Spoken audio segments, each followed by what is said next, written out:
to me. Tell me what happened. She was not well. She was really very, very, very not well. I would say she was possessed, although I'm not sure I believe in such things. So either she was just a sadist and a pedophile, or she was possessed by the devil. Well, let me work backwards here. When you were 8, your parents divorced after a really troubled relationship. And well, there was no divorce in Ireland. They separated. And then what happened was, when the day my father left, we were very upset. My father had built us a shed in the garden, a hut to play in. My mother was so angry at us for being upset that he left that she said, right, if you love him that much, you can live in the shed. So from the day he left, we were living in the garden for months. Well, when you mean garden, you mean the yard? The backyard. The backyard? Yeah. It would not be fair for me to discuss anything that she did to my siblings, so I have to only discuss what she did to me. Okay. She ran a torture chamber. It was a torture chamber. She was a person who took delight, would smile in hurting you. What did she do? Where do I start? At the beginning. My earliest memory, she's telling me that I shouldn't have been born.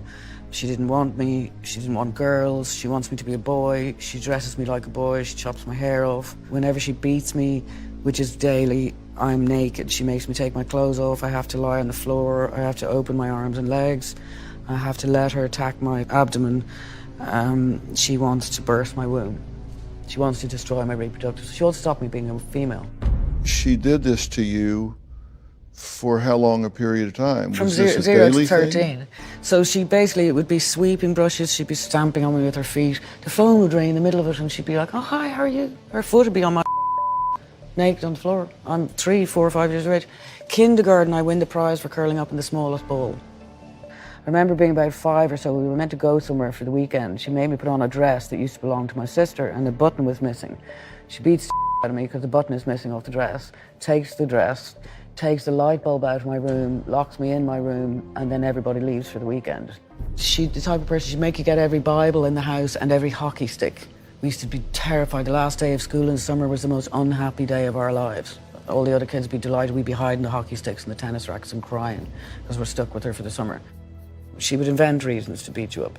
Like, she'd say the lampshade is crooked. My job was to clean the house. So if I left the lampshade a bit crooked after I dusted it, she'd beat the out of me. Daily this went on. The only thing you'd be sure of every day is you're going to get the kicked out of you when you hear the steps of her waking up. Literally, me and my brother used to pee our pants. How long did this go on? Till I was 13, I ran away. She used to make me say over and over, I'm nothing, while she was beating me. I am nothing? I'm nothing, I'm nothing. That's a very small child. After a while, you begin to believe it. In fact, you are nothing. For 38 years, these wounds have been festering within you, and you've never had trauma treatment for this until right now. This was my treatment. I understand. Music.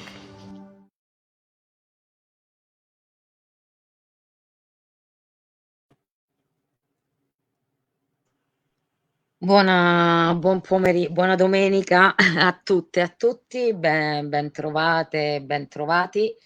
E abbiamo il video introduttivo, era Sinéad O'Connor, la famosa cantante, che narra in questa trasmissione gli abusi sessuali e fisici subiti dalla madre. Sinéad O'Connor oggi è una donna devastata, con gravi problemi anche di testa, di mente chiaramente. Oggi parliamo di parafilie sessuali femminili e disturbi parafilici e perverse sessuali e morali dalla patologia al crimine. Doveva esserci anche Andrea Catizzone, non so se arriverà, l'avvocata Andrea Catizzone, comunque c'è la dottoressa Roberta Catania, che è una psicologa, è una criminologa, formatissima e ferratissima su questo tema. E quindi sarà proprio Roberta che ci darà un po' il quadro e il sentore di questo tema, no? Poco dibattuto dalla società, c'è un grosso tabù anche da parte della società. Io, Roberta lo sa, sto facendo un saggio studio sulle parafilie sessuali femminili e disturbi parafilici con profilazione di donne che ho avuto modo in maniera diretta di studiare, di analizzare, di osservare, sia con parafilie sessuali e disturbi parafilici, sia con perversioni solamente morali. Poi potete porre a Roberta, che è proprio ferrata sul tema, nonché proprio il suo settore, il suo studio. Roberta collabora anche con studi legali, quindi ha 2 lauree, una in giurisprudenza e una in psicologia.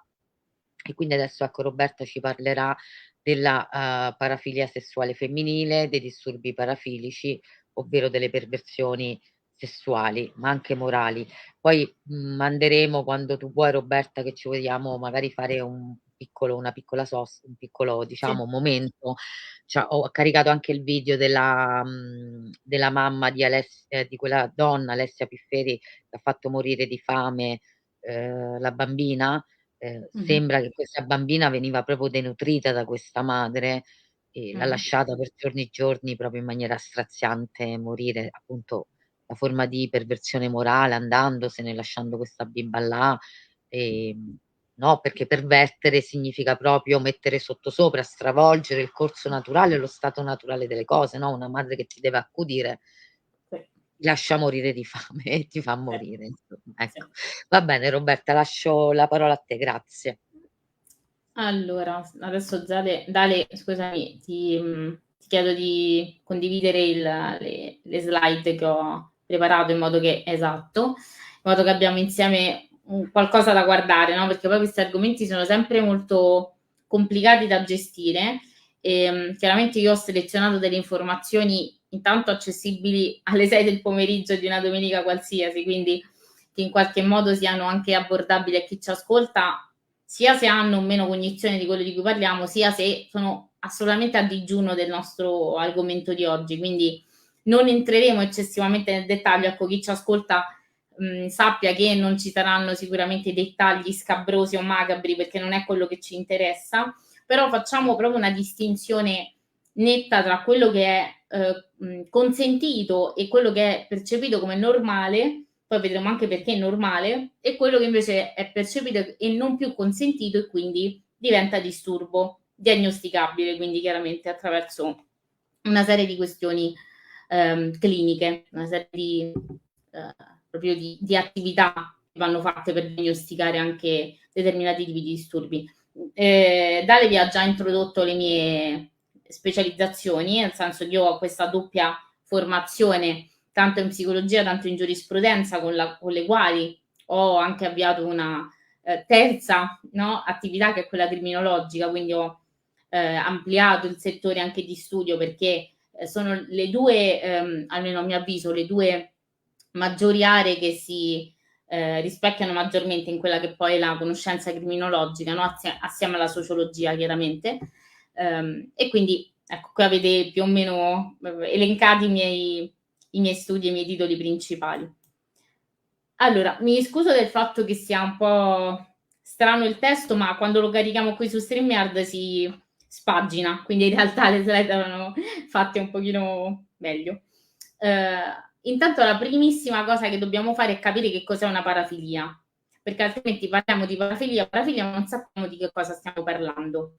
Questa è una definizione che dà il DSM, ok? Quindi non lo dico io, non lo dice Dale, non lo dice il dottor Google, ma lo dice il manuale diagnostico dei disturbi mentali, ovvero qualsiasi intenso e persistente interesse sessuale diverso dall'interesse sessuale per la stimolazione genitale o i preliminari sessuali, che sono le due attività che rientrano in quella che noi definiamo attività sessuale normale, poi vediamo, ripeto, che cosa vuol dire normale, con partner fenotipicamente normali, fisicamente maturi e sottolineiamo consenzienti, ok?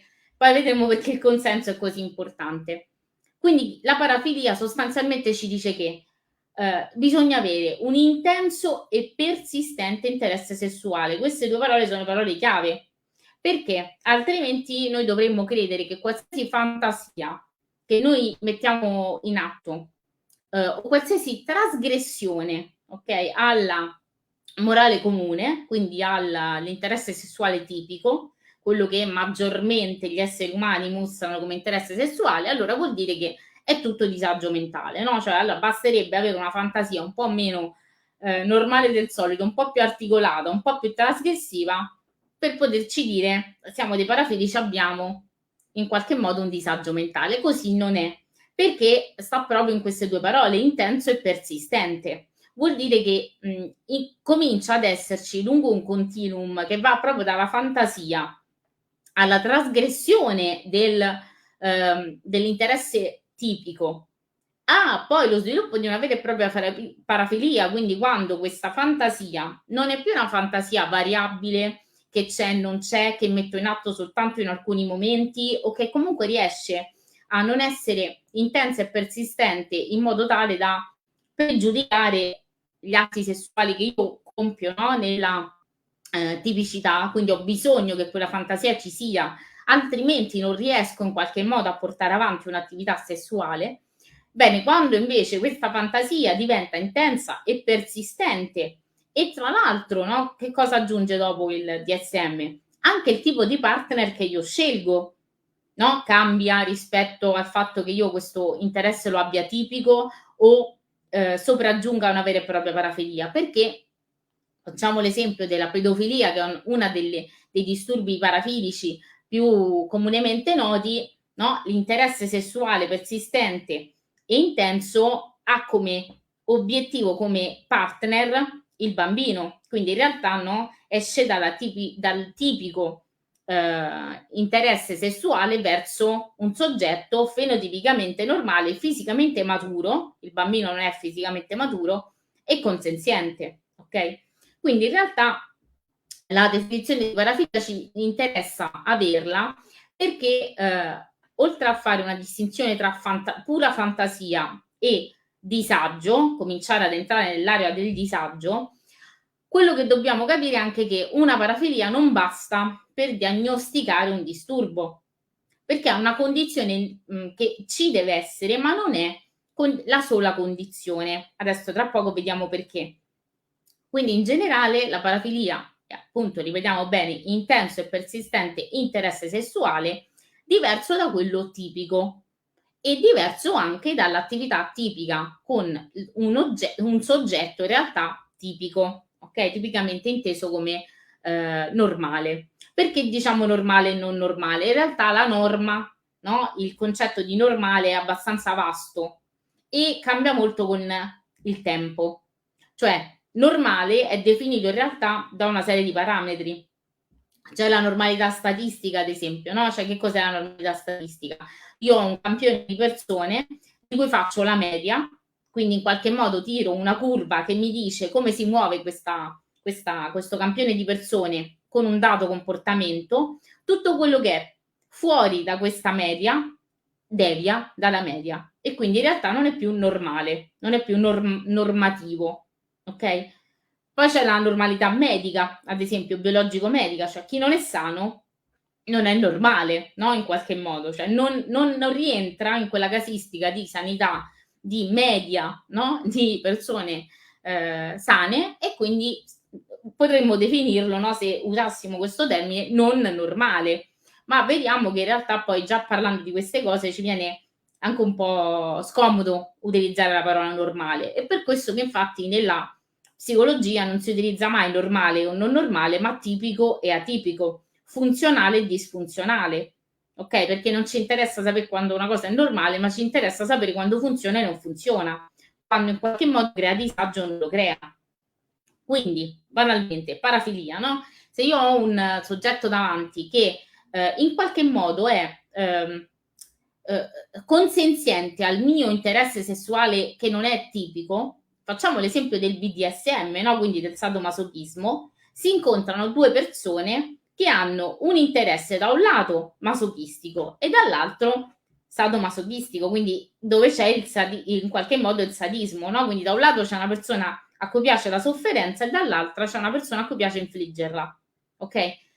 Il BDSM in generale, no, è una condizione che in qualche modo rientrerebbe in un interesse sessuale che chiaramente è diverso dall'interesse comune, ma che non produce disturbo perché in realtà l'altro è consenziente, cioè l'altro accondiscende al fatto che io abbia il potere su di lui e gli in qualche modo infligga dolore, ma perché viene fatto in una condizione anche di sicurezza. Ci sono delle safe word, ci sono una serie di regole, è proprio un'impalcatura della gestione dell'interesse sessuale e dell'attività sessuale molto programmata, ok? Quindi in quel caso, per quanto a me, a chi ci ascolta o a una terza persona possa magari non rappresentare il nostro interesse e quindi non essere qualcosa che io comprendo, no, come accettabile, devo comunque poter no, togliere il mio giudizio morale, che è un giudizio morale che viene dalle mie esperienze personali, e comprendere che laddove c'è consenso, due persone consensualmente nella loro camera da letto mettono in campo degli atti che non sono per me gestibili come normali, non vuol dire che siano fonte di disagio, necessariamente fonte di disagio e di disturbo. Ok? Quindi, Scusa Roberta, sì, volevo sì, fare solo una parentesi e anche una domanda a te. certo, Cioè il discorso è che appunto il disturbo parafilico è laddove poi non c'è il consenso, certo. anche dove si va a Adesso lo recare vediamo. il danno a qualcuno, a Certo. qualcun altro, Mh-mh. o no. A se Allora, stessi anche. a se stessi, prima di tutto a se stessi e Sì, poi ad altre persone, quindi è certo. laddove non c'è il consenso. Un aspetto del mio saggio sarà l'utilizzo del web, perché il web, a mio parere, parlando anche con una psichiatra, con un'amica psichiatra, m'ha dato conferma, ha sdoganato Sì, un po', le parafilie e anche i sì, disturbi parafilici, no. sì. Io vi Mh-mh. dico, mo' al di là dell'esperienza diretta che ho avuto con queste donne, con perversioni, mi capitò su Facebook che accettai la richiesta di un ragazzo, di un uomo, e questo se ne uscì subito con una su qua si vede il disturbo parafilico, se ne uscì subito dicendo, ehm, che poi l'ho bloccato, tipo: "Cerco la sono tuo schiavo", tutte queste cose qua, Sì, no, sì, o vi sarà a me m'è capitato sul lavoro, per esempio, ho lavorato anche per grosse compagnie come Iliad, la mh-mh. TIM, e ci capitava quello di turno, quella è proprio una parafilia specifica, ora mi sfugge il nome, che è quella telefonica, questo Sì, chiamava proprio, no, ecco lì questo succede nella vita, no, come sì, succede, cioè io personalmente qua si vede il disturbo. Quindi ecco, il web ha anche sdoganato tanto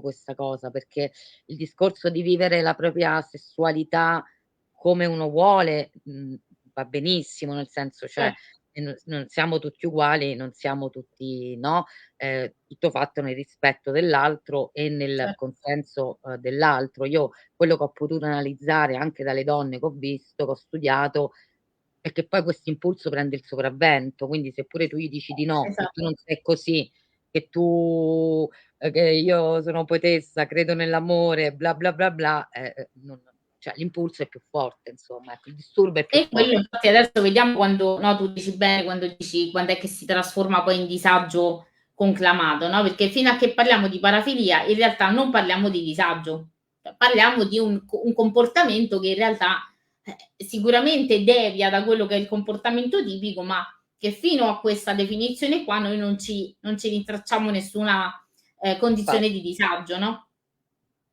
E, chiaramente il diciamo la questione, virtuale internet, ci viene anche scomoda da affrontare, perché poi tutta una serie di robe che succedono attraverso il canale virtuale, sono anche assumono anche modalità diverse da quelle conosciute fino a un certo punto dalla psicologia, no, perché infatti numerosi studi stanno anche rimodernando, no, le caratteristiche poi delle varie parafilie, già il DSM-5 le ha comunque molto sì, le ha cambiate. rimodernate, perché chiaramente, come dicevo prima, no, la normalità va anche molto avanti con i tempi, quindi cambia ciò che è normale in base anche alle epoche in cui viene concepito il normale. Banalmente, quando parliamo di epoche molto indietro nel tempo, parliamo degli antichi romani, no, noi ritroviamo nelle loro chiaramente quando riusciamo a recuperare le varie terme, no? In cui erano soliti anche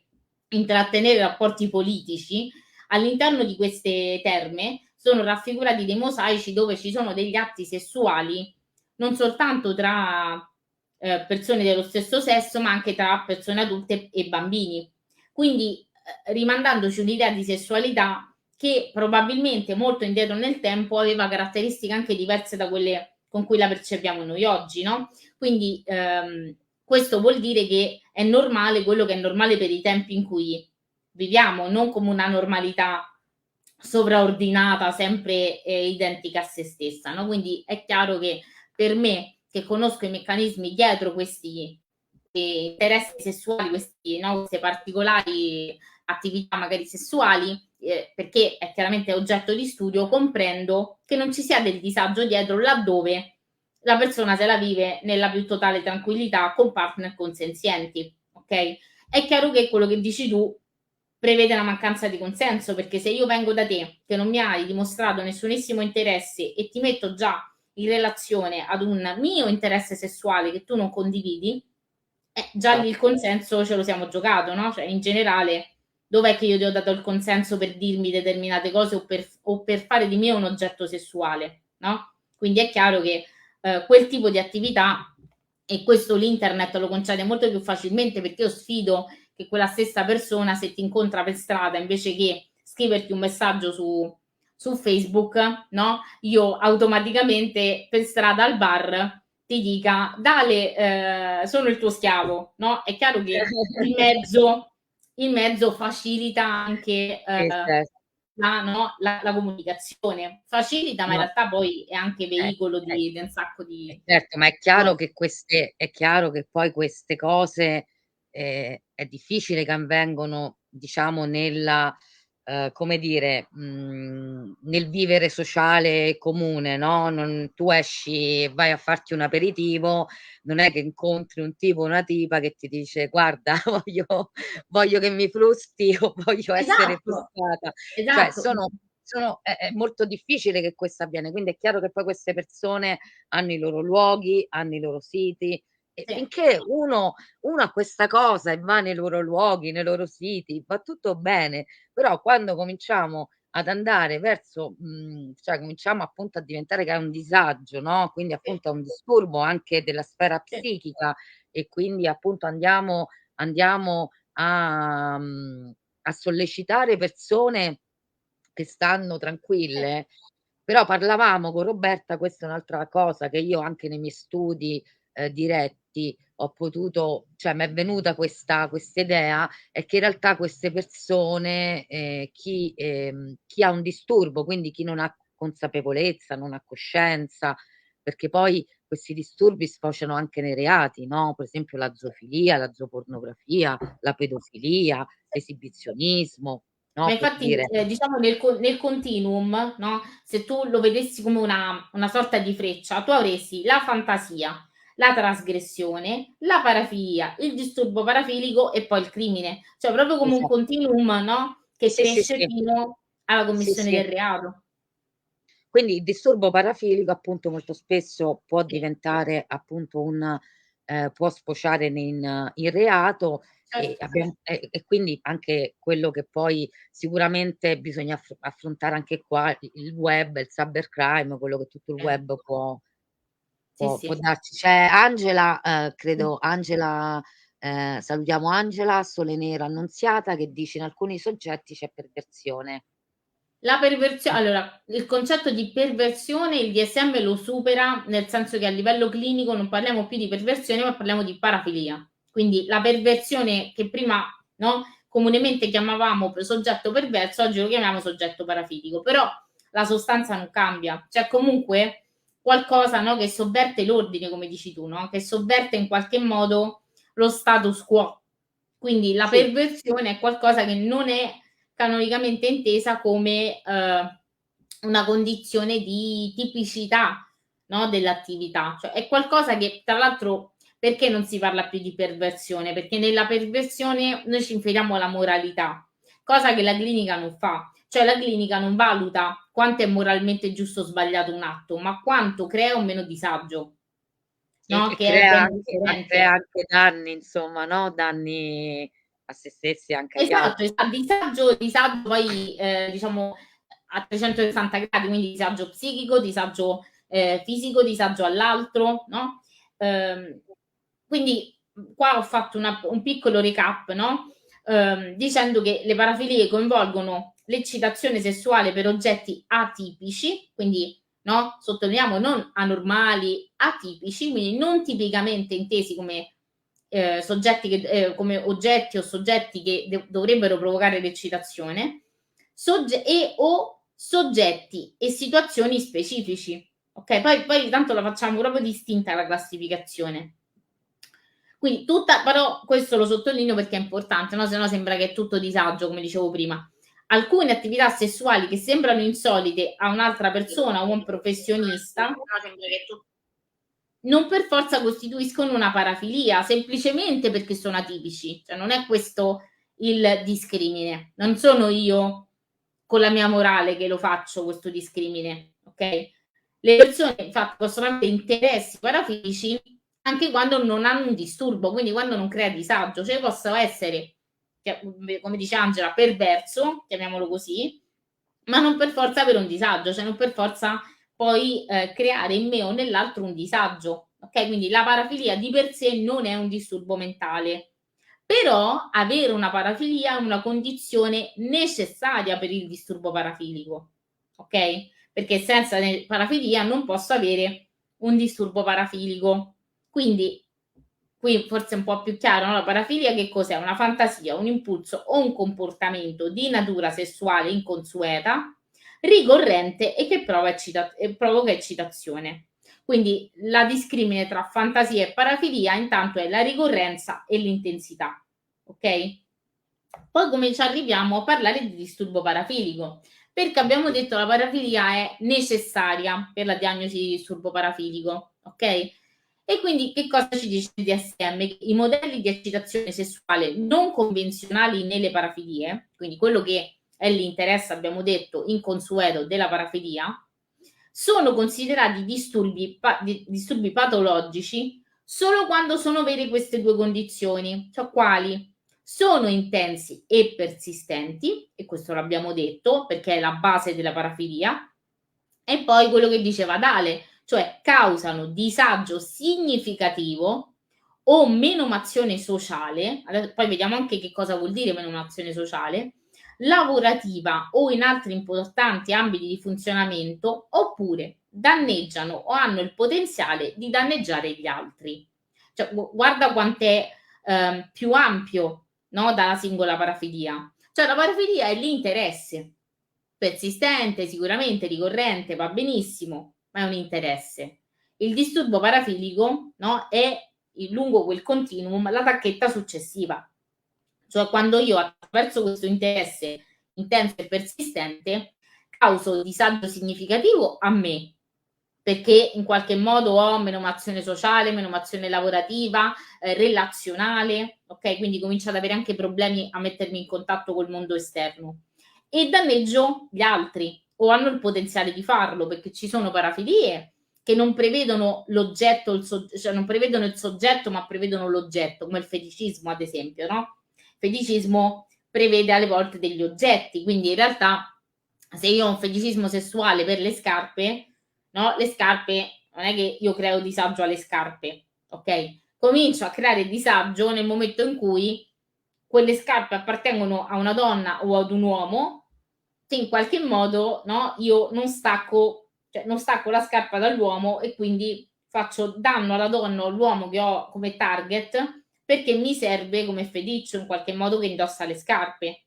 ok? Quindi c'è differenza tra un soggetto che chiede le foto delle scarpe su OnlyFans, no? Va lì e chiede alla magari ragazza o ragazzo di turno, mi fai una foto, ti pago la foto se metti queste scarpe, con il sex offender, no? Che in qualche modo utilizza il corpo della donna o dell'uomo per mettere in campo la fantasia attraverso, no, quel feticismo lì. Ci sono una serie infinita di serial killer feticisti che in qualche modo, no, poi le loro vittime le uccidono, nonostante magari il feticcio non sia la donna ma sia la scarpa indossata da quella donna, no, per dire. Quindi c'è un potenziale di danneggiamento che non sempre si mette in campo, che però ovviamente è una roba che non ha a che fare assolutamente con la parafilia. E quando parliamo di disagio, no, io ti ho detto il disagio però non è soltanto all'altro, no? Il disagio è anche personale. E come si sostanzia il disagio personale di un disturbo parafilico? Perché subito dopo che io ho messo in campo quell'attività sessuale che non ho potuto evitare, perché come dici tu, il sottofondo del disturbo parafilico è proprio questo, il fatto che io non possa fare a meno di fare questa cosa. Cioè io sono guidato totalmente dal mio disturbo parafilico, dal mio interesse sessuale, da quell'attività lì. L'ho Quindi visto. cosa? L'ho visto in queste donne, l'ho visto, nelle donne come Quindi negli uomini l'ho visto. assolutamente, poi in realtà noi ne parliamo, questa diretta è volta a parlare delle diciamo parafilie e dei disturbi parafilici al femminile, però se stiamo vedendo il DSM in realtà non la fa la distinzione No, tra infatti. maschio e femmina, perché in realtà dovrebbe essere appannaggio dell'essere umano questo tipo di comportamento, no? Che poi Esatto. però si sostanzia spesso nell'attività maschile, un po' vedremo per una mancanza proprio di dati scientifici e un po' perché in realtà siamo biologicamente progettati diversamente e quindi anche il desiderio sessuale è diverso tra uomo e donna. Ci sono proprio una serie di meccanismi anche biologici e del nostro cervello che si muovono diversamente rispetto al desiderio sessuale e all'attività anche da mettere in campo. Quindi in generale il disturbo parafilico, prima di danneggiare l'altro, danneggia chi lo vive, perché provoca sentimenti di colpa, di vergogna, di inadeguatezza, di depressione, di ansia, di fobia sociale, tutto quello che vi ho descritto qui, che si sviluppano proprio dopo la commissione di atti sessuali di questo tipo, perché in qualche modo c'è come una sorta di sensazione di non appartenenza al mondo comune, cioè ci si rende conto in qualche modo che queste attività, no, non sono attività comunemente intese come piacevoli e accettate.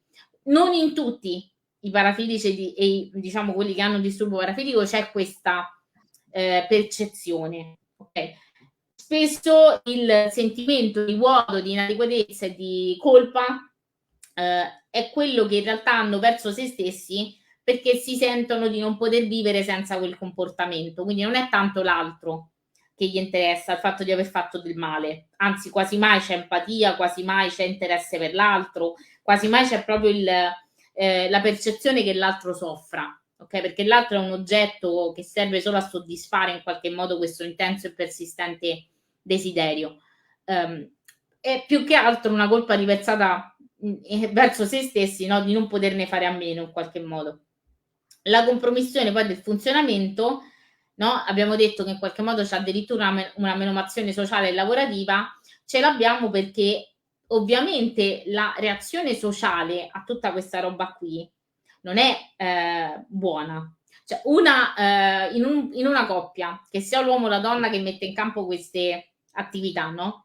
Il partner può accettare socialmente, ma anche moralmente, che il proprio partner faccia questo. Cioè una donna o un uomo che scoprono che il proprio partner è un pedofilo, non so, è un voyeur, è un esibizionista, ok? Riesce ad accettare questo? Nella maggior parte dei casi no, e quindi si arriva a un divorzio, cioè quando c'è lo svelamento del disturbo c'è un divorzio oppure un licenziamento, ma un licenziamento perché? Non perché io metto in campo questa roba al lavoro, ma perché io smetto di andare al lavoro, perché a un certo punto questo disturbo mi totalizza, ok? Quindi ho necessità incessante di attivarmi per sentirmi meglio, per arrivare a quella attività sessuale, per cui comincio a non andare al lavoro, faccio tardi, mi disinteresso della vita che c'è fuori perché quello che mi interessa è semplicemente la pulsione che io sento dentro, no? Il sentimento che mi totalizza, che è quello di dover a tutti i costi attivarmi per raggiungere il mio piacere sessuale. Questo non è sempre vero, però, perché io ti potrei fare l'esempio di un famoso serial killer, non so se ne hai mai sentito parlare perché è capitato di leggerlo, che si chiama Dennis Rader, che l'acronimo è BTK Killer. Sì, li conosco tutti. Esatto, il BTK utilizzava la tortura e il sadismo Sì, sì, non quei tanto ragazzi. perché gli interessava l'attività, fine a sé stessa, ma perché attraverso la tortura e la sofferenza provava piacere sessuale, quindi lui non aveva alcun contatto, di violenza sessuale con i corpi, ma il solo fatto di aver ucciso quelle donne, di averle torturate, gli provocava un intenso piacere sessuale e quindi arrivava all'autoerotismo attraverso l'uccisione di donne, ok? Però che succede? Allora tu ti aspetti un tizio che socialmente è riprovevole. Invece no, perché Dennis Rader era un stimatissimo membro della comunità, addirittura faceva parte di un'azienda di vigilanza e di sicurezza, quindi lui aveva anche un ruolo di prestigio, Era aveva sposato, era una famiglia sposato. con una figlia che ad oggi dice io non mi sono mai resa conto di niente, mio padre era un padre modello. Quindi Infatti no, sì. questo ci fa capire che quando noi parliamo di disturbo parafilico non ci dobbiamo immaginare uno che va in giro con i genitali di fuori a fare cose assurde nel mondo, ok? Ci dobbiamo immaginare una persona altamente disturbata che però può anche essere in grado di mantenere una facciata assolutamente accettabile e apprezzabile, ok? Quindi parliamo di un disturbo, tra l'altro, che causa disagio e non poco, ma che in realtà noi non sempre possiamo cogliere a colpo d'occhio, no? Possiamo vedere così. Ci sono casi e casi, perché poi ci sono invece doppie diagnosi dove accanto al disturbo parafilico io anche, oltre ad avere magari una diagnosi di personalità, ho una diagnosi psichiatrica un po' più avanzata, quindi ho anche proprio una mancanza di contatto con la realtà, no? Quindi Ecco, bisogna sempre poi una domanda Roberta, Angela ci chiede che se queste persone sono capaci di intendere e di volere. dipende da caso a caso, quello che stavo appena dicendo, nel senso, nel caso del BTK è stato assolutamente dichiarato incapace di intendere e di volere, ma perché? Perché la sua attività era messa in campo con assoluta pianificazione. Quindi, nonostante lui seguisse un impulso molto importante, interiore, che lo facesse arrivare a commettere dei reati belli importanti, l'uccisione di donne, la tortura, il sadismo, lo faceva con un'attenta pianificazione, quindi è difficile pensare a un soggetto che non è capace di intendere e di volere, è molto capace, a tal punto no, che la pianifica per bene, ma non sempre è così. Ci sono Poi altri serial killer che immaginiamoci, hanno... sì, Cosa? ti volevo dire, scusami Roberto, cioè immaginiamoci che queste persone, ora tu stai facendo l'esempio dei serial killer maschili, me Certo, ne sì, vengono sì. in mente Sì, sì. alcuni, no? Possono essere persone molto affascinanti, persone anche Uh, intelligenti come Ted Bundy, cioè sì, non è sì. detto che ci troviamo di fronte l'uomo o la donna che tu Ma sì, il no, classico matto, no, che tu vedi che questo è matto. ho scritto Certo. mostro al maschile o al femminile, cioè molto Sì, sì. spesso appunto possono essere persone, anzi che possono, no, che mettono in atto ehm, cioè che sembrano, uso questo termine appunto normali, no? Quindi ben inseriti nella società, che quindi non vedi un disagio anche No, esterno, fino a quando magari appunto non sfociano in un crimine. Quindi quando il certo. disturbo parafilico diventa un crimine, diventa non consenso, diventa abuso psicologico, abuso fisico, abuso sessuale, allora ce ne rendiamo conto anche dai tanti casi di Sì, sì. cronaca nostri, no, quando vediamo persone, vediamo fatti, tu dici: "Ma come, mi sembra tanto normale questo", oppure, Sì.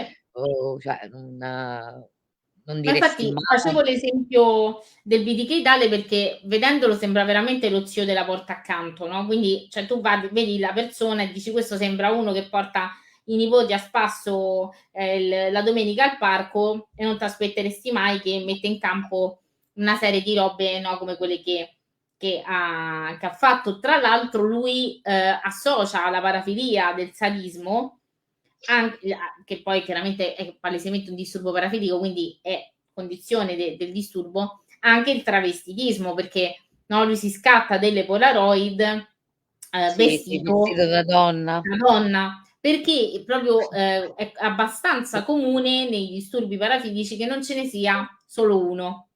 Sì, ok? è vero, e questo lo posso dire anche dalle donne che io ho studiato, ce n'è sempre uno un po' predominante, cioè Esatto, ce n'è uno predominante che sì, può essere il masochismo, il sadismo, l'erototalia, cioè sì, l'erototalia, il torpiloquio, e ce n'è sì, uno predominante e poi ce ne sono vari, cioè non ce n'è mai uno solo. Quindi ce ne possono esatto, essere anche, no, sì, sì, nelle poi e poi tu dicevi questa cosa importante, no, poi magari dopo l'affronteremo. sì, C'è la differenza tra fantasia e sì, l'agire, cioè dov'è fino a che rimane una fantasia che io sì, ne posso parlare, ne parlo magari con una persona e non la metto in atto. Invece sì, quand'è che diventa agito? Ecco, capire anche questa differenza. certo, Una fantasia io ne parlo, la vivo, anche della tua esperienza che mi dicevi che sì, avete fatto il corso, no, sì, queste sì, persone magari erano, pedofili o pedofile, sì, insomma, sì, erano solo fantasie, non sì, reagivano. Ecco, quand'è la differenza ce la dà anche la cronaca secondo me, perché se un sì, disturbo sì, parafilico viene agito lo sappiamo degli esibizionisti, sì, sappiamo anche delle donne esibizioniste, poche, sì. si viene a sapere dalla cronaca perché sono cioè si sanno insomma. Vabbè, poi Ma ci perché in torniamo. realtà la discrimine tra fantasia e disturbo è proprio quello, cioè che l'agito poi non c'è. Nella fantasia noi immaginiamo che avere una fantasia, come dicevo, no, è tutto sommato normale. Cioè io sfido a non aver avuto nemmeno una volta nella vita una fantasia che non fosse quella canonica, ci sta, ma è anche abbastanza, funzionale fino a un certo punto dell'adolescenza. Qual è il momento in cui noi ci rendiamo conto che possiamo avere a che fare con l'altro e quindi queste fantasie le possiamo condividere. Nella prima adolescenza, quando cominciamo, no, ad essere individui e a capire che c'è l'altro che ci interessa, un altro uomo, un'altra donna, in generale, no, poi l'orientamento sessuale non dipende da, sappiamo benissimo, dall'identità di genere, quindi sappiamo a un certo punto che in qualche modo ci interessa sessualmente un X soggetto e lì cominciamo a mettere in campo dei comportamenti che vanno verso l'obiettivo, no? Quindi in qualche modo se io ho un interesse verso una ragazza o un ragazzo, mi muovo per ottenere da quella persona qualcosa, ok? Quindi in generale, ma questo lo fanno anche gli animali, cioè questo è un comportamento tutto anche biologico, no? Cioè abbastanza primitivo, quello di accoppiarsi a un certo punto, no? Che cos'è però che fa la differenza? Che una fantasia che in qualche modo poi diventa un agito tipico non produce danni, nel senso mi avvicino a una persona consenziente che ha come me le mie stesse fantasie, tanto tipiche, tanto atipiche, e tutto funziona. Ok, ci sposiamo, cioè facciamo una relazione, poi ci lasciamo, forse ci sposiamo, quello che sia. Che succede invece quando l'altro non ha il mio stesso focus? Che o io accetto il non consenso e quindi cambio partner, ok? Oppure se la asticella del mio bisogno, del mio impulso, cioè, diciamo la bussola non funziona bene per una serie di fattori predisponenti, per una serie di esperienze pregresse, per una serie di anche strutture di personalità di un certo tipo, a quel punto io quella fantasia là non riesco più a mantenerla tale, quindi è una fantasia che resta nella mia testa, ma in qualche modo la devo agire. Talmente tanto la devo agire che poi non me ne frega niente se l'altro non la vuole agire con me, no? Come avviene nel caso della violenza sessuale, ok? Lo stupro non è una parafilia in sé, non troviamo lo stupro come parafilia, però in qualche modo lo stupro È una rappresenta perversione però, una ma in perversione. realtà lo stupro io lo farei rientrare nella più grande categoria del sadismo, perché poi in realtà no, che cos'è? Io infliggo sofferenza all'altro attraverso il potere che esercito, ok? Esatto, è Quindi sì, esatto. esatto, in qualche modo no, l'abuso sessuale rientra poi nel sadismo, perché tra l'altro no, ne parliamo già anche con la pedofilia in qualche modo. Quindi in questo versante la fantasia non rimane più una roba che mi serve anche per agire in qualche modo per arrivare all'obiettivo che è quello di avere un partner, ma mi serve in qualche modo perché io solo così riesco ad ottenere diciamo, mio obiettivo, ecco, cioè riesco ad ottenere l'attività sessuale, ok? Perché un soggetto che arriva alla violenza sessuale, banalmente al sadismo, vuol dire che ha un grande bisogno di controllo sull'altro, no? Ma perché probabilmente sente di non averlo nella vita comune. Quindi il sadico è un soggetto che in quel campo sente invece di aver ottenuto un potere che, ripeto, non ha. Ma per fare esempio uno gli 8 disturbi parafilici tipici che ci dice il DSM, no? Quindi la fantasia serve. Senza la fantasia in realtà noi non produrremmo quasi niente, no? Quindi serve una rappresentazione mentale di qualcosa da rendere reale in qualsiasi campo. Nel campo della fantasia sessuale la discrimine sta proprio lì, quando io poi non accetto più il non consenso dell'altro, ok? E qua ho fatto cioè, ho abbastanza cercato di fare una panoramica di come divide il DSM le parafilie e i disturbi parafilici più nello specifico, perché poi il DSM, essendo un manuale dei disturbi, parla dei disturbi, quindi del disturbo parafilico. E abbiamo sostanzialmente una grande classificazione che è quella per le attività inconsuete, cioè quindi quando prediligo attività inconsuete, o con i disturbi del corteggiamento, quindi disturbo voyeuristico, cioè io spio gli altri nella loro intimità, oppure il disturbo esibizionistico, esibisco i genitali. Andava tanto in giro negli anni 90 il classico quell'impermeabile che si apriva l'impermeabile e sotto era tutto nudo, no? Nei parchi. Il disturbo frotteristico, cioè toccare o strofinarsi contro un individuo non consenziente. Questo spesso avviene nei mezzi pubblici, no? Dove c'è una calca importante e quindi no, ci sono questi soggetti che in qualche modo strofinano le parti intime contro soggetti che non si rendono conto non sono consenzienti, ok? Poi ci sono i disturbi algolagnici, ovvero quelli che implicano dolore e sofferenza, e infatti abbiamo il masochismo sessuale e il sadismo sessuale, ok? Quindi abbiamo le due, come si dice, le due versioni che sono hanno una medaglia con due facce. Il masochismo è quando mi piace farmi infliggere umiliazioni o sofferenze, il sadismo è quando mi piace invece infliggerle, ok? Che però, ripeto, se io trovo due soggetti a cui uno piace infliggerle e uno piace riceverle, no? Nel campo più ampio delle parafilie, quindi dove non c'è disturbo, io ho una coppia che funziona benissimo, no? Cioè nel senso che alla fine fa quello che vuole con quello che gli piace. Scusami Diverso è... Roberta, scusami, ti volevo chiedere rispetto ai Mm. disturbi parafilici di cui parla il Sì. DSM-5, Mhm. che non distingue tra i maschili e i femminili, Sì. no? Sì. Poi dobbiamo dire un'altra cosa per chi ci sta ascoltando, per quanto riguarda il campo delle parafilie sessuali e femminili, disturbi parafilici, veramente non c'è letteratura scientifica, No. sono Cioè, pochi testi. La pietra miliare, la Kaplan, che a mio sì. parere è superata, degli anni 90, quindi Sì. non abbiamo grossi riferimenti. Sì. Tu ritieni che ci siano delle parafilie che siano più femminili, appartenenti più al sesso femminile, dei disturbi che possono essere magari più Sì. femminili che maschili? Ecco, per rimanere Allora, nel campo. alcuni anche solo per la tipologia. Banalmente il travestitismo è molto più maschile, nel senso che poi classicamente travestirsi da donna, cioè inteso molto più come un travestimento da donna, ok? Ma perché le caratteristiche del travestimento da donna sono molto diverse da banalmente le caratteristiche del travestimento da uomo, cioè una donna che si traveste da uomo per eccitarsi sessualmente è molto meno probabile, no? Rispetto invece a come lo possa fare un uomo con gli abiti di una donna. Quindi abbiamo molta poca letteratura in merito perché per esempio è un disturbo molto meno frequente nelle donne. Abbiamo più, per esempio, più dati sul sadismo, no? Quindi, per esempio, una donna sadica è una donna che, no, in qualche modo noi riusciamo a rintracciare molto più facilmente anche nelle cronache. La O'Connor parla di una madre sadica, Sì, sì. no?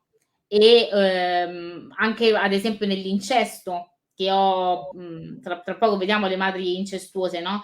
Però in realtà anche lì c'è proprio questa necessità di controllo, di potere, di dominio, ok?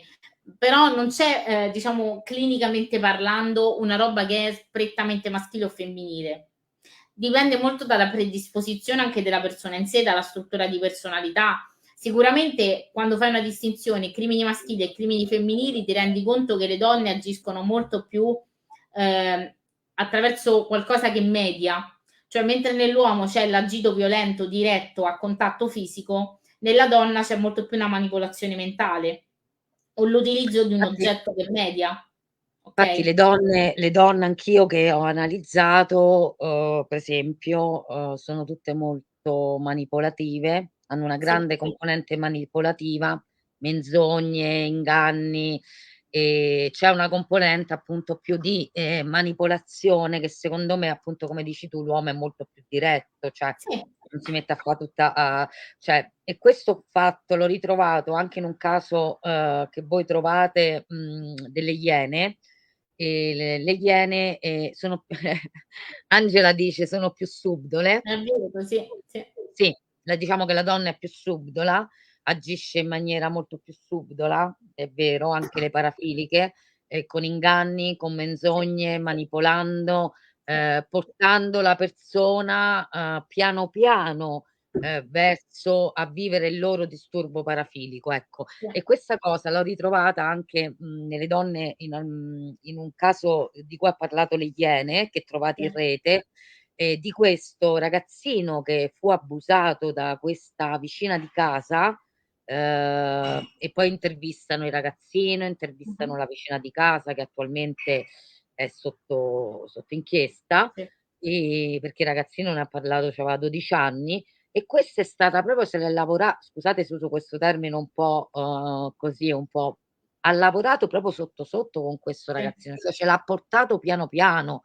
Non è stata una cosa diretta, quindi l'ha manipolato, l'ha portato a vedere pornografia, quindi mh-mh, l'ha proprio indotto fino poi ad abusarne, fino poi a ma anche cioè anche a portarlo nella confusione, no, sì. e comunque parliamo di una donna che in questo momento è sotto insomma, sotto inchiesta, ecco. Quindi sì, le donne sono più subdole, sono più manipolative, ehm, sì, questo Sì. sì, vero. E non credo che sia un merito questo, anzi. Allora in realtà penso che tra l'altro non nel senso dipende moltissimo dall'attività che viene messa in campo, ma in generale, oltre al fatto che, come dicevo, siamo biologicamente progettati per essere diversi, okay, quindi al di là delle convenzioni sociali per cui il ruolo uomo-donna, quindi, no, facilmente oggi rintracciamo tutta questa lotta alla parità di genere che ha assolutamente senso, perché no, altrimenti incarniamo dei ruoli piuttosto che essere degli esseri umani che scelgono una attività piuttosto che un'altra, però a livello biologico sessualmente ci muoviamo diversamente. Quindi abbiamo proprio anche una serie di trigger diversi, abbiamo una serie anche proprio banalmente per il solo fatto che la donna ha un ciclo mestruale, ha un picco di ormoni, ha meno testosterone, ha una serie di proprio biologicamente di reazioni chimiche diverse, la predispone diversamente, molto più in maniera variabile, ad accedere a determinati comportamenti sessuali. Quello che emerge dalla letteratura in generale criminale è che la donna in generale utilizza comunque dei metodi molto meno violenti. Questo è un fatto. Vuoi per impossibilità di agire violentemente contro un partner maschile, quindi anche solo per la forza fisica, vuoi perché l'attività è pianificata in maniera diversa. Non Infatti a c'è caso noi un parliamo dei famosi angeli della morte, no, quindi le infermiere sì, killer, delle vedove nere, quindi no, delle donne che uccidono i mariti o questi mariti che magari muoiono in circostanze li avvelenano, magari sì. esatto, No, infatti ti volevo dire che c'è la dottoressa Lamberti che per quanto riguarda, come dire, i disturbi parafilici, sì, ehm ecco, i disturbi parafilici, diciamo gli abusi da parte delle donne, dicono che molto spesso possono essere anche abusi di tipo psicologico, non assolutamente, sempre sì, diventano, fisici e certo. sessuali. Sì, Però ci sì, chiede Angela dice: "La manipolazione è una violenza". Assolutamente sì, sì, quello che stai dicendo tu poi banalmente, no, è una violenza psicologica, assolutamente sì. Ma hai visto quello che dice la O'Connor? A un certo punto dice che oltre a tutta l'attività sessuale o comunque violenta, quella madre lì, no, le ripete non vali le fa non dire: "Non vali valgo nulla. niente, non valgo niente". Quindi c'è anche questa cioè la manipolazione e la violenza arriva fino al punto da annientare l'identità. No, quindi quella assolutamente è una violenza, cioè ha le stesse caratteristiche di una violenza fisica a livello proprio di conseguenze poi. E Sì, l'altra distinzione che fa il DSM, no, qui abbiamo detto la prima era ehm, per le attività, quindi in qualche modo per le attività inconsuete, e invece la seconda è per la tipicità dell'oggetto sessuale, quindi o a esseri rivolta verso esseri umani, ma come la pedofilia, prepuberi, quindi fino ai 13 anni, oppure e non so se hai notato che la mamma incestuosa della O'Connor, lei dice: "Da quando sono durati gli abusi?" E lei dice: sì, "Da fino ai 13 anni". ne hai 13 anni, sì. Mh. Perché Mh. è proprio il momento in cui si smette di avere l'interesse verso è troppo grande. È brutto da dire, ma è troppo grande il bambino e quindi manca l'interesse. E poi verso gli oggetti, quindi abbiamo detto il feticismo ad esempio, no, quindi usare oggetti inanimati o focalizzarsi solo su parti del corpo e questo si chiama parzialismo, quindi per esempio i piedi, okay, oppure il disturbo da travestitismo, quindi eccitarsi sessualmente attraverso il dressing, quindi quando mi vesto con i vestiti dell'altro sesso. Abbiamo fatto l'esempio del Billy Gay che si faceva le Polaroid vestito da donna, no? E che cos'è? Perché parliamo di incesto? Perché tu hai aperto appunto con la O'Connor, no, che ci dice che c'è questa madre che mette in campo tutta questa serie di attività, no? Quindi in questo caso parliamo di incesto. Che cos'è l'incesto? L'incesto, ce lo dice la letteratura, è proprio una relazione di natura sessuale che si instaura fra persone tra le quali esistono vincoli di consanguinità o di affinità.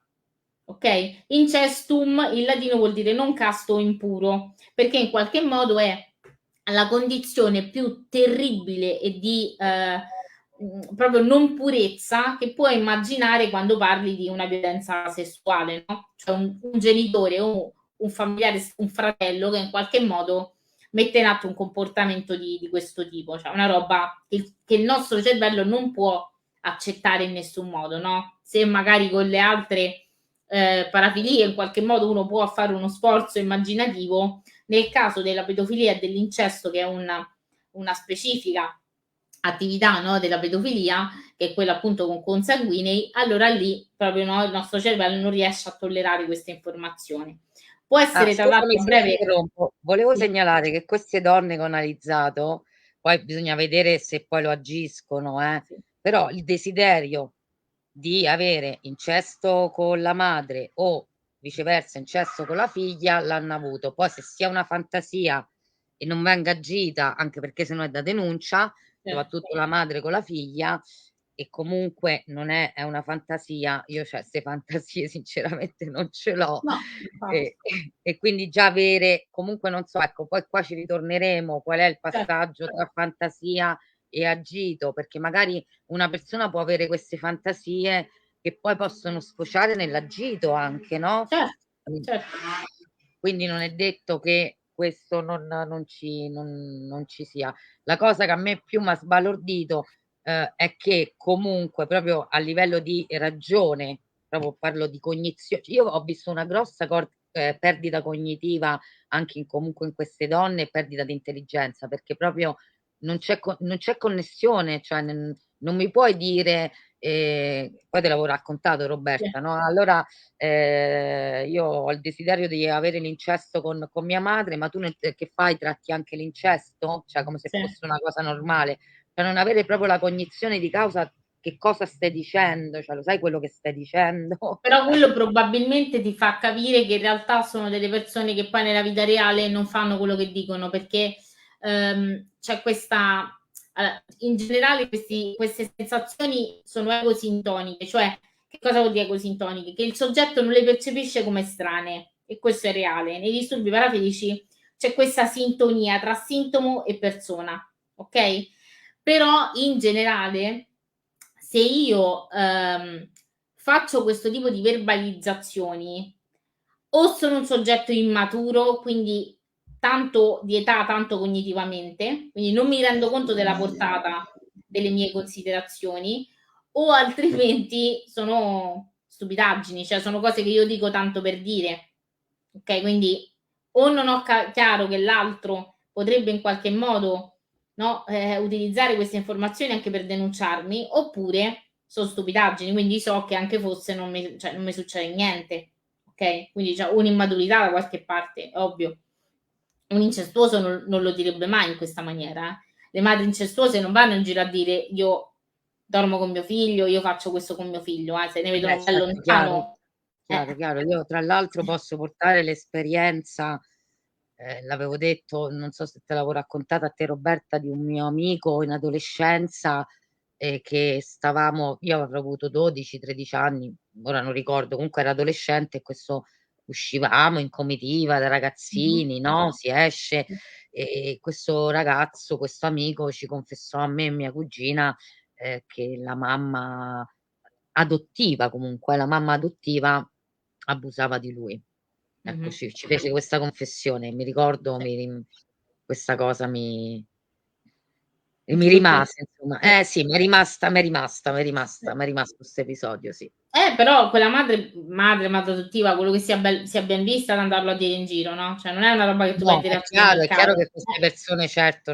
Esatto. Quindi il fatto che sia così tanto verbalizzato e vomitato fuori ci fa anche intendere che però devi probabilmente. devi sempre capire che viene verbalizzato e vomitato fuori da persone che non ci mettono nome e cognome e la faccia.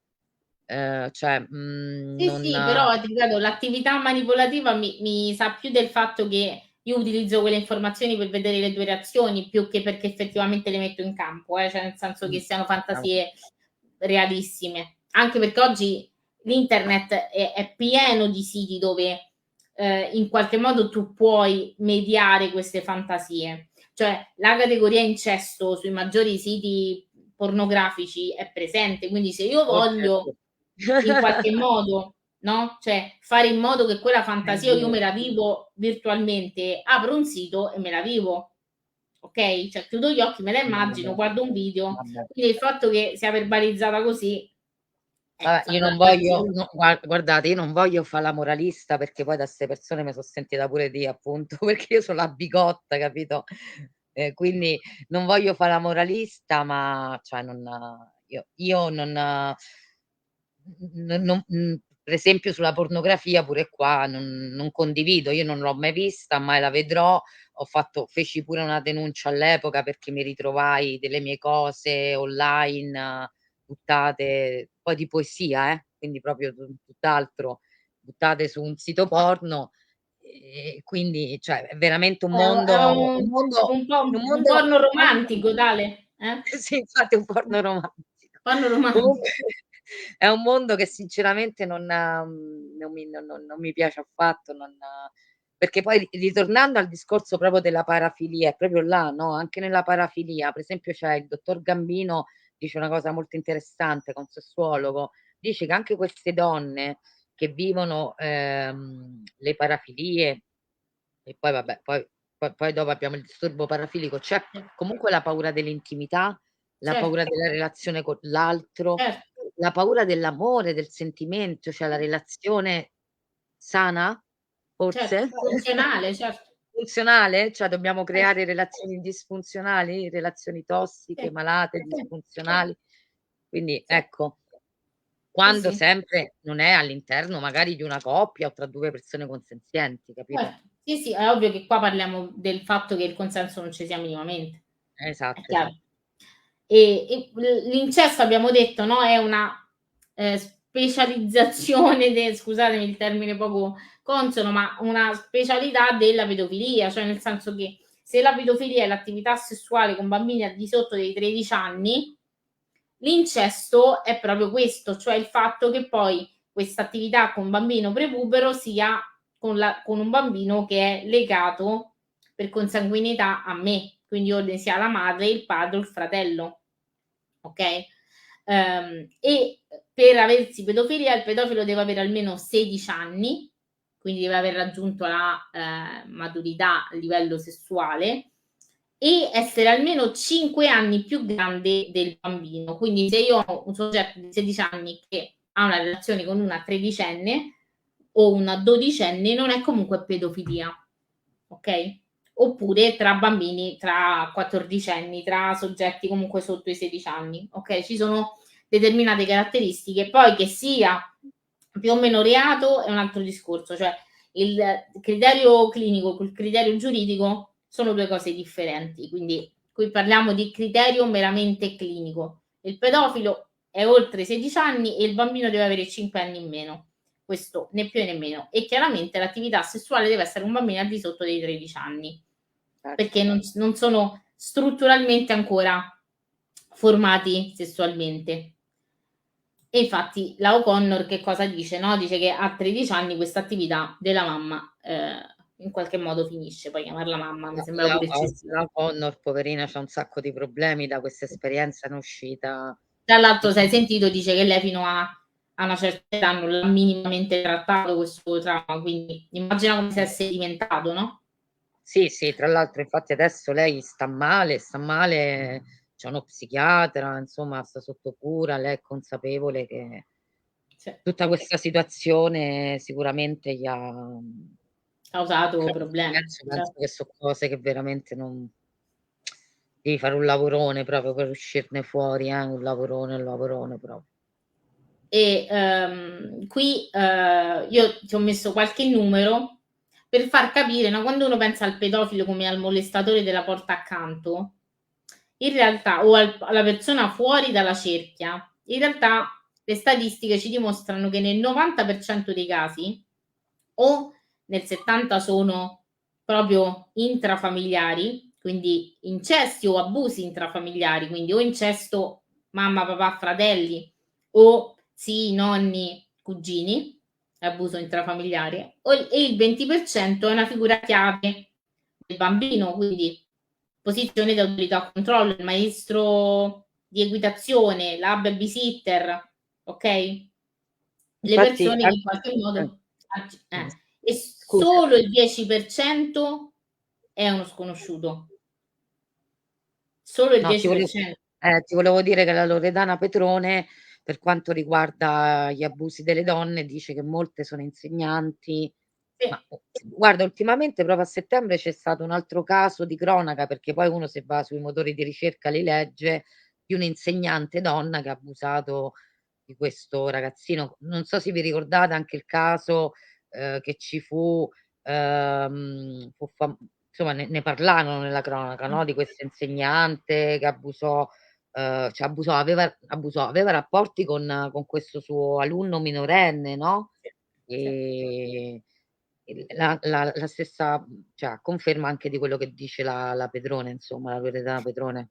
Tra l'altro dobbiamo fare però la distinzione tra, abbiamo detto che è pedofilia sotto i 13 anni, quindi una donna che ha un rapporto sessuale con un quindicenne, sedicenne non è pedofilia, però sicuramente ci racconta di qualcosa che non va, perché no, in qualche modo c'è bisogno di un controllo su un soggetto manipolabile e quindi l'attività sessuale comunque non è funzionale, pur non rientrando nella casistica della pedofilia nello specifico, però si parla d'abuso, assolutamente. Certo. Infatti no, il DSM non tratta l'incesto come una roba a parte perché lo descrive come disturbo pedofilico limitato a condotte incestuose, quindi è come se facesse una sottocategoria del disturbo pedofilico. Quali sono i dati sulle madri incestuose? No? Noi parliamo del versante femminile, in realtà sono pochissimi. E perché sono pochi delle madri incestuose? Vedremo la differenza invece con la pedofilia femminile. Perché è molto difficile da tracciare la linea che demarca l'attività della cura, dell'affettività, con l'attività incestuosa. Banalmente, una mamma che fa il video, lava i genitali del bimbo, no? Non posso, cioè, nel senso, io che so che la mamma cura il bambino, in qualche modo non mi faccio venire il dubbio che lo faccia con un'attività, con interesse sessuale. ok? Quindi la maschera della cura e dell'affettività copre in qualche modo delle attività che invece sono incestuose. Abbiamo detto il lavaggio prolungato dei genitali, le ispezioni minuziose, l'applicazione di medicinali e creme con troppa frequenza e senza necessità, la condivisione del letto fino all'età adolescenziale, il bagno, la doccia insieme oltre una certa età, quindi quando il bimbo sarebbe in grado di lavarsi da solo, ok? Tutte attività che se tu guardi così non costituiscono reato, cioè se tu, no, una tua amica ti dice che ha cambiato il pannolino al bimbo, no? Ha cambiato il pannolino al bimbo, se gli ha messo la cremina, gli ha messo la cremina, ok? Non sono attività, non sono reati, però ovviamente l'interesse che c'è dietro e la frequenza con cui vengono poste queste attività, ma anche e soprattutto le conseguenze, perché poi quando io metto avanti queste attività così tanto frequentemente posso causare anche dei danni fisici al bambino e quindi chiaramente la differenza la fa anche il fatto che a un certo punto potrei cominciare a provocare dei danni, oltre che chiaramente l'attività già in sé che è quella che è, no? E quindi questo è un primo problema rispetto a capire quando è una madre incestuosa o meno. Tra l'altro tutti questi comportamenti non riescono ad emergere se non quando poi la vittima ne parla, cioè se non quando la vittima adulta racconta, vedi Sì. L'O'Connor, no? Infatti A meno L'O'Connor che non ci siano delle persone che riescano a percepirli, cioè qualcuno che si renda conto dei comportamenti del bambino che non vanno. Però è raro, cioè succede molto, molto poco di frequente. E dall'altro non ci sono denunce rilevanti, nel senso che storicamente è difficile rintracciare denunce di abuso incestuoso, di madri incestuose, un po' perché la vittima è piccola e non denuncia, non vale carabinieri a dire mamma è incestuosa, ok? E un po' perché in generale c'è un tabù per cui poi spesso quando le cose emergono non emergono mediaticamente, emergono soltanto nella stanza di terapia, da un lato a buon motivo, perché poi lo scopo è quello di superarle, dall'altro però non ci danno dati. Mentre nella pedofilia al femminile abbiamo un pochino più di informazioni. Perché se generalmente noi nell'immaginario comune abbiamo il pedofilo uomo, in realtà esistono un sacco di casi di pedofilia femminile, lo dicevi anche tu, no? Poco fa. Ma in generale noi pensiamo che no, di solito appunto è l'uomo che lo fa perché non pensiamo che la donna fatta per essere madre, creata per portare alla luce, no, la vita, possa essere in grado di fare sta roba, cioè ci viene proprio scomodo pensarlo, no? È molto più un atteggiamento che ci viene in mente da attribuire a un soggetto maschile. E invece dietro all'incesto abbiamo visto che si nasconde l'attività, no, di cura e di pulizia, banalmente, che in generale, no, ritorna un po' quello che diceva prima Angela sull'essere subdole, sull'essere manipolative, no? Perché io ho a disposizione in qualche modo un soggetto su cui fare queste cose ed è un soggetto che non può difendersi, anzi dipende da me. Cioè questo esserino è totalmente dipendente da me, no? Quindi percepisce quello che faccio come un sintomo d'amore, non percepisce come una roba che è violenta, no? Quindi anche crescendo, perché uno dice, vabbè, ma un bambino a un certo punto non si rende conto. No, perché se io sono stato cresciuto così, per me quello è l'amore di mamma. Cioè, se mamma non fa quello, non mi ama, no? Quindi pensa che danno crei No, al ti bambino. volevo raccontare una cosa, Roberta, a Sì, proposito di questo che stai dicendo. Siccome ho seguito un corso di Loredana Petrone, di sì, questa psicologa sì. sull'abuso delle donne, Mhm. e lei chiaramente ha in terapia quei casi che o gli vengono mandati dall'attività Certo, giudiziaria o persone adulte che a un certo punto, adulte insomma dai 18 anni in poi, che vanno in terapia. E raccontava, m'è rimasta molto questa cosa, di questa madre adottiva sempre, che, mhm. abusava della figlia, e quindi incesto e poi pedofilia, e come s'era creato un rapporto tossico. Quindi Sì, già questa ragazzina quindi era stata adottata. Quindi pur d'avere l'amore di questa madre, sì. no, continuava a vivere questo rapporto d'abuso, capito? pur devi avere, quindi pensa che rapporto tossico poi, no? Ma Perché pensa poi quando andrà nel mondo sta ragazzina che rapporti d'abuso creerà con gli altri. Cioè lei ha imparato che per essere amata l'amore è l'abuso, quindi cercherà nei partner questo, no? Cioè il pattern che ripeterà sarà che se io introietto che l'amore della mamma, l'amore del caregiver, l'amore in generale, un amore incondizionato, spassionato, lo ottengo solo se mi sottometto. Stessa cosa però nelle relazioni con l'altro, mi devo sottomettere per essere amata, no? E tra l'altro una roba parecchio spiacevole di questa condizione è anche il fatto che spesso quando vengono scovate queste madri non ammettono mai le loro colpe, perché le giustificano con le cure, con l'affettività, con non mi sono accorta di, no? Cioè non è che arrivano a dire sì, sono una donna disturbata. Ovviamente viene tutto mascherato in qualche modo, no? beh, E tra l'altro non no, torna quello penso mai che una donna disturbata, tra l'altro ti volevo dire questa cosa, penso tu me ne puoi dare atto da quello che ho letto, da quello che ho studiato, da quello che dice pure il professor Gambino, cioè queste persone con parafilie, con disturbi parafilici, parliamo di sì, disturbo parafilico sì, femminile e maschile, non vanno in sì. terapia, cioè non No, riconoscono il problema. Cioè, no, queste donne mi dicevano, io sono perversa, come se mi stavano a dire io sono intelligente. perché quello che ti Capito? dicevo prima sono egosintoniche, cioè vuol dire che il sintomo si inserisce all'interno della loro struttura di personalità. Cioè loro funzionano così, non è che lo percepiscono come una roba devo chiedere aiuto, non è come l'ansia, che noi la sentiamo che è una roba che ci dà No, fastidio. per loro è normale. Sì, sì, paradossalmente sì. Tra l'altro torna quello che dicevi tu dell'insegnante, no? Perché generalmente scelgono bambini per i quali rivestono un ruolo educativo di accudimento, proprio per la Sì, figura che sì, sì, sì, ricoprono, sì. no?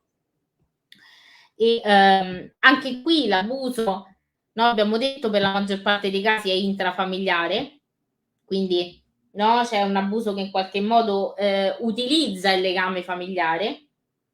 C'è questa statistica per cui circa la metà delle donne ha comunque avuto su di sé un abuso in infanzia, quindi in qualche modo è come se ripetesse un pattern, uno schema, cioè quindi ha, ripeto, interiorizzato l'abuso come una forma di amore.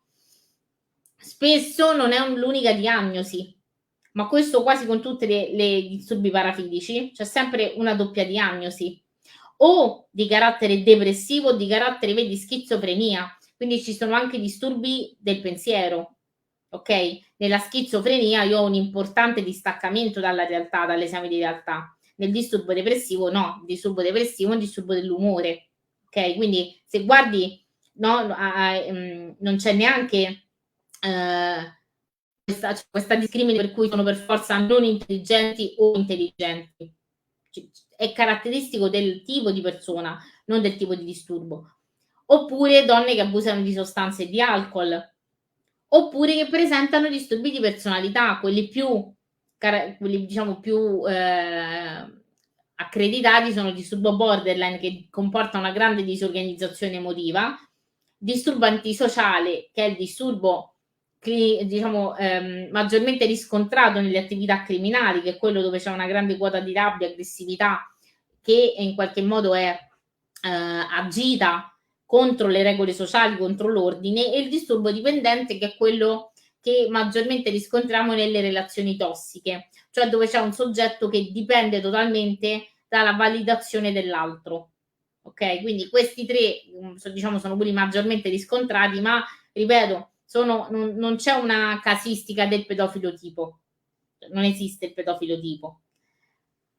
E altre caratteristiche della pedofilia prettamente al femminile, una scarsa autostima, ragione per cui il bambino è più accessibile dell'uomo, l'uomo adulto, no? Cioè proprio a livello relazionale, sono vittime a loro volta di relazioni abusanti anche durante l'età adulta, non solo durante l'età infantile, hanno pochi partner maschi, ripeto, proprio perché sono scarsamente dotate di autostima e quindi no, difficilmente riesco a mettermi in relazione con un uomo della mia età, e manifestano impulsività, quindi questo per esempio è un tratto caratteristico del borderline, no? Con anche frequenti tentativi di suicidio, scarso controllo delle emozioni. Quindi se tu guardi, non sono soggetti funzionali e non funzionano solo in quell'ambito, sono soggetti che comunque hanno una serie di problematiche molto importanti. Nel caso della pedofilia al femminile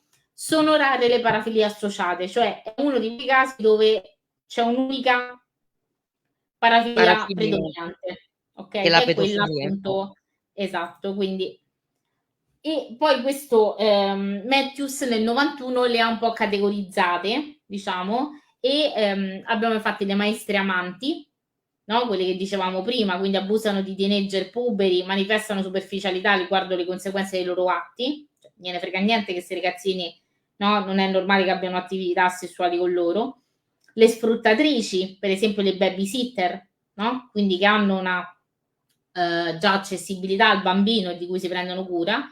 Le predisposte, cioè quelle che in qualche modo hanno fattori predisponenti come storie di abusi precedenti, molestano in qualche modo quindi bambini che sono conosciuti o imparentati, e c'è questa ripetitività dell'abuso che hanno subito loro.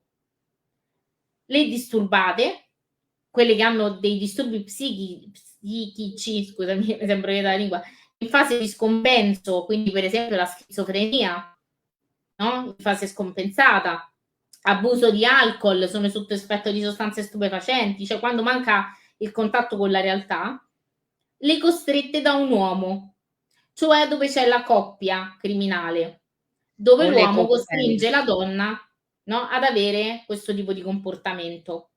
Quindi lui ne ha fatte ha fatto questa categorizzazione che chiaramente non è per forza sempre valida, anche però è, no, per noi è importante perché già ci fa capire quanti tipi di donne esistono, no? Quanti tipi di attività che le donne possono mettere in campo quando si parla di pedofilia. Quindi non è poco, assolutamente non è poco. Le slide io le ho terminate qui, se tu non so se le vuoi togliere per tornare noi Ah, due. sì, sì, ok, sì, intanto penso che veramente ci siamo, appunto, grazie Roberta perché ci hai dato, aspetta, sì, ecco, eccoci qua, grazie Roberta perché ci hai dato veramente un po' il polso della cosa, no?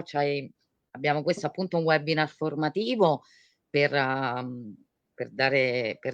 formare le persone, come dici tu, una domenica dalle Esatto, 18 in poi, quindi esatto. e quindi poi faremo delle cose, ce lo siamo promesse con Roberta, Sì,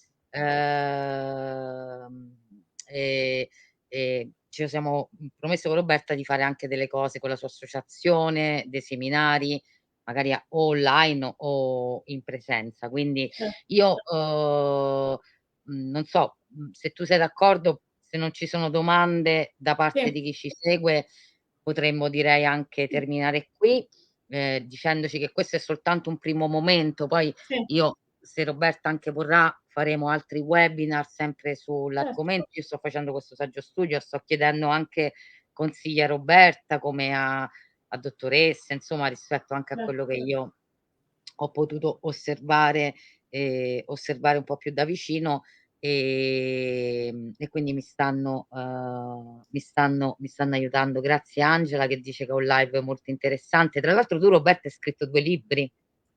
Sì, uno, Proprio sì, 2 ho libri. scritto sì, un libro su un omicidio irrisolto degli anni 90 su Maura Fondacci, una donna che è stata uccisa in circostanze abbastanza particolari e è scritto a 4 mani con la mia collega Sara Olivieri e si chiama Tre colpi nel silenzio.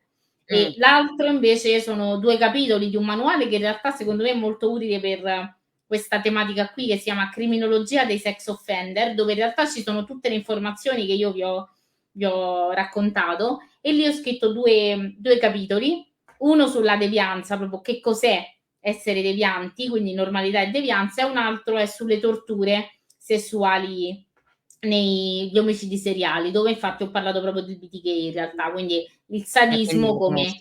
come attività, ecco, dell'attività criminale seriale. Quindi Allora, quello che se qualcuno ha piacere lo può acquistare, anche perché, acquistare. ripeto, in questo panorama qui è un manuale, proprio perché è un manuale di Giuffre, tra l'altro, che offre una panoramica molto importante sulle parafilie e su quello che ci diciamo rispetto al cybercrime e ai reati sessuali in rete. quindi Esatto, sicuramente ce n'è da esatto. dire, ecco. E quindi ecco sì, si possono acquistare online. Sì. Ci vuoi dire gli Sì, sì. editori? M'hai detto uno è Giuffre, l'altro Uno è editore Giuffre, invece l'altro si trova su Amazon, l'abbiamo autopubblicato su Amazon, quindi si okay, trova okay, sì, perfetto. su Quindi però Amazon, è basta acquistabile. e andate Sì, sul sito di Roberta, sì, sì, sì, c'è insomma poi tutto. sì, sì, c'è tutto in effetti. Quindi ecco, quindi la cosa che vorrei sottolineare, che anche Roberta ha sottolineato, ha detto più volte, è il consenso.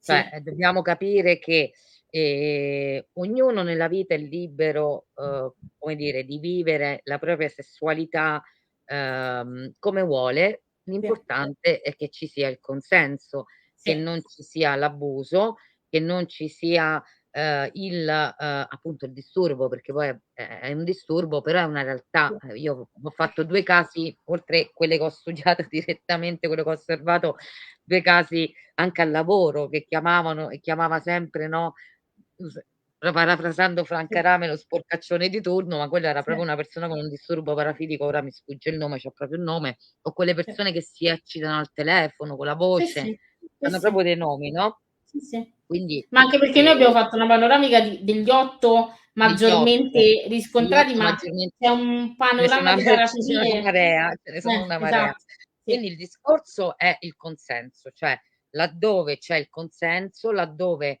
2 persone sono consensuali e laddove invece purtroppo, sulle donne, questo io lo devo dire, le donne non sono dirette come gli uomini, quindi useranno tecniche di manipolazione, manipoleranno, ti sì, faranno credere che magari è amore e poi magari ti metteranno di fronte al fatto che loro invece devono vivere il loro disturbo, sì, il loro disturbo parafilico, e quindi sono molto più manipolative, molto più subdole, sono bugiarde, quindi insomma è molto diciamo ci sono delle sfumature diverse rispetto all'uomo, quindi l'uomo, non arriverà a fare queste forme di manipolazione, diceva prima bene Angela, la manipolazione è violenza. E non a caso potremmo dire che forse nelle donne ritroviamo appunto, molto anche questo discorso della violenza psicologica, no, sì, che sì, mettono in atto in primis. sì. Quindi ecco, l'importante è il consenso, come la legge spagnola, sì e sì, sì e sì, hanno fatto proprio una legge spagnola sul consenso, dove l'esibizionismo è violenza sessuale in Spagna, Sì, sì. perché non è consensuale, No, quindi io non ho consentito al fatto che tu mi mostri i tuoi genitali, sì, assolutamente. infatti appunto, quindi non c'è il Assolutamente. consenso Certo, e quindi questa è la cosa più importante, perché tutte le violenze partono proprio dal fatto di non avere consenso. È tra l'altro in realtà interessan anche laddove c'è e viene negato nel mentre, è non consenso. Cioè se io dico sì e poi dico no, è no. Cioè non è che se dico sì prima ho detto sì prima, là sto zitta perché ho detto sì. Se io nel mentre per qualsiasi motivo dico no, è no. Quindi in eh. realtà no.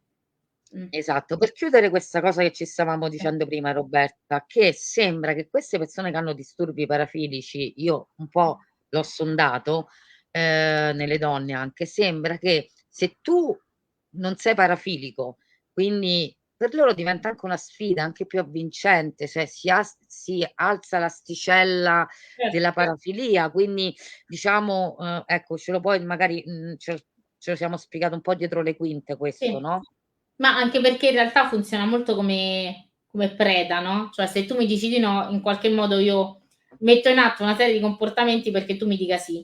Ma in generale questo dirmi no, mi eccita ancora di più, perché quindi tu non sei consenziente. Cioè dove sta il disturbo parafilico? Che a me non me ne frega niente se tu sei consenziente o meno, no, anzi, in realtà in certi disturbi parafilici il non consenso è proprio il succo, guarda il sadismo, no, quindi in realtà il fatto che tu non sia consenziente mi attiva una serie di robe che mi eccitano ancora di più, che no, fanno in modo che io voglia arrivare al fatto che tu dica sì. O forse è proprio quando tu dici no che si sostanzia la mia attività, no? Quindi che io poi provo eccitamento. Bisogna vedere se al dire sì corrisponde poi effettivamente un'attività, perché è probabile che Sì. se uno gli dice sì, sì, facciamo X, poi sta persona non ci arriva all'agito, no? Perché in realtà poi non c'ha manco le caratteristiche personali per farlo. Quindi dobbiamo distinguere anche tra disturbi parafilici e persone che hanno altri disturbi che mascherano dietro sta roba qui, cioè nel senso che Esatto. poi no, non siamo davanti a un parafilico, ma davanti a un altro soggetto disturbato di altro tipo. Infatti quello che per chiudere anche qua con Sì, questa cosa, cioè la differenza appunto che ci siamo detti prima tra il vivere la fantasia, cioè quando una sì, cosa è solo fantasia, non viene messa in atto, quando una sì, cosa viene agita, sì, cioè perché, magari posso essere anche, come hai detto tu, una persona disturbata di sì, mente, sì, c'ho tutte 'ste fantasie dentro il mio sì. cervello, non metto in atto nulla, rimangono così nella mia testa, le condivido, magari non mettendoci appunto, ce lo siamo detto, non mettendoci neanche la faccia, sotto fake account, Sì, sotto sì. realtà fittizie, O magari le inventate. condivido andandomi a guardare dei video specifici. Ci sono ad esempio i pedofili, cioè la pedofilia non è sempre quella agita, e anche la pedofilia ad esempio non agita. Quindi quelli che cercano foto nel dark web, nel deep web, ma non arrivano mai al contatto diretto col bambino, quindi no, è lo stesso tipo di problematica, non c'è differenza, però ci sono caratteristiche poi diciamo di disturbi più o meno agili, di gravità anche del disturbo, no? Cioè, perché non tutti i disturbi parafilici arrivano alle cronache o tutti i disturbati arrivano a commettere omicidi? Perché poi dipende anche dalla gravità, no? Noi la dobbiamo vedere sempre come una linea e non come una roba a compartimenti stagni, quindi c'è una linea Sì, che si aggrava sempre di più fino alla commissione di reati, ok? no, anche Quindi la perché la fantasia, no, esatto, dico la fantasia diventa trasgressione e poi parafilia e poi disturbo parafilico in un continuum di gravità. di Quindi la gravità, fantasia è esatto. la base del desiderio sessuale, ma anche quello tipico. Cioè, io il mio partner o la mia partner è un po' me lo fantastico, non è che cioè, il desiderio e l'eccitamento passano attraverso la fantasia, se no non mi attivo neanche organicamente, però c'è fantasia e fantasia, Poi un certo bisogna livello vivere, già. possiamo dire che ci siano delle persone che magari hanno disturbi parafilici e li agiscono solo nella rete? Come, Sì, ad sì, sì, esempio i pedofili che possono sì, magari non l'agiscono nella realtà, sì, perché come dicevi tu nella realtà hanno una reputazione, hanno, certo, una vita, hanno una moglie, un marito, hanno una famiglia, no, nella realtà sono una cosa, poi certo, nel web, sì, appunto sì, magari con account di adolescenti, sotto, no, sì. vestiti i lupi vestiti da Cappuccetto Rosso, o sotto, che ce lo siamo detti, fake account, sotto nickname, insomma agiscono poi e mettono in atto il loro disturbo. C'è anche questo, no? Assolutamente sì. Quello che ci dicevamo dietro le quinte, no? Il grooming online o l'adescamento online, lì c'è proprio tutta un'attività di costruzione della fiducia, di comunicazione di un certo tipo, fino ad arrivare a farsi dare delle foto, dei video, no? Delle cose molto personali e intime, e lì non c'è il contatto diretto, può non esserci, però c'è comunque la violenza sessuale, c'è la pedofilia, perché poi di questi ragazzini o di queste ragazzine loro si fanno dare video e foto, quindi lì si Spacciandosi sostanzia magari per ovunque. altri spacciandosi per Certo. ragazzini e ragazzine anche loro, quindi Assolutamente sì, l'inganno, la manipolazione. assolutamente sì, assolutamente Leggevo sì. dei da leggevo i dati proprio anche sulla pedofilia online da parte delle donne, che molta in realtà sfatiamo 'sto mito, Sì, appunto della donna che non, perché i dati anche che sì, leggevo sì, anche da parte di studiosi, insomma sono tanti, no, quindi possiamo sì, anche dire appunto che ci sono queste persone che sì, agiscono, sul web e compiono appunto disturbate con disturbi parafilici, sia donne che uomini, compiono comunque dei reati, no, perché sì, sì, già il furto di già che tu magari, fai un no, ti spacci per un'altra sì, persona, magari appunto sei un adulto che si spaccia per un minorenne, per dire, certo, no, quindi rubi identità, quindi già è un'attività criminale di per sé sì, tutto sì, questo, no, certo, quindi sì, tutto sì. questo. Quindi niente, A maggior per ragione l'adescamento è un altro reato, assolutamente sì. un grande ringraziamento anche alla Polizia Postale, alle forze dell'ordine, all'Europol che sempre Sì, sì, lavorano anche sulla rete sì. e Smascherare, scovare sì. tutte smascherare tutti questi criminali. Io Roberta ti vorrei rinvitare al un Mh-mh. prossimo webinar che faremo con l'ACTA, Mh-mh. l'associazione, Truth truffe e cybercrime.